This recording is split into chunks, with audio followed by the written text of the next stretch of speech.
الحمدللہ وحدہ الصلاۃ والسلام علی من لا نبی بعدہ وعلی آلہ واصحابہ اوفوا بالعہد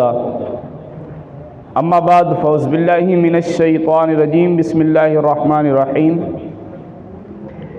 انا انزلناہ فی لیلۃ القدر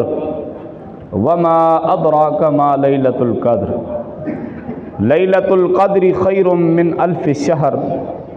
تنزل الملائکۃ والروح فیہا باذن ربہم من کل امر سلام ہی حتی مطلع الفجر ان اللہ وملائکتہ یصلون علی النبی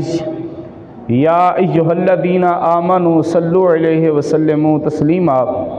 الصلاۃ والسلام علیک یا سیدی یا رسول اللہ وعلی آلک واصحابک یا سیدی یا حبیب اللہ الصلاۃ والسلام علیک یا سیدی یا رحمت للعالمین۔ خشک شاخوں کو وہ تازہ گلاب دیتے ہیں، عہد پیری میں وہ پھر سے شباب دیتے ہیں۔ درود پڑھ غفلت نہ کر خدا کی قسم، وہ تیرے سلام کا اب بھی جواب دیتے ہیں۔ آواز اونچی آواز سے پڑھیے، صلاۃ و سلام علیک یا سیدی یا رسول اللہ،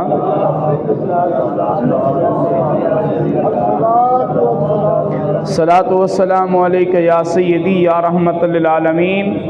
وعلی آلک واصحابک یا سیدی یا خاتم المعصومین۔ عزیزان من، آخری عشرے کے اندر اعتکاف کیا جاتا ہے، یعنی کہ 20ویں روزے کی مغرب کو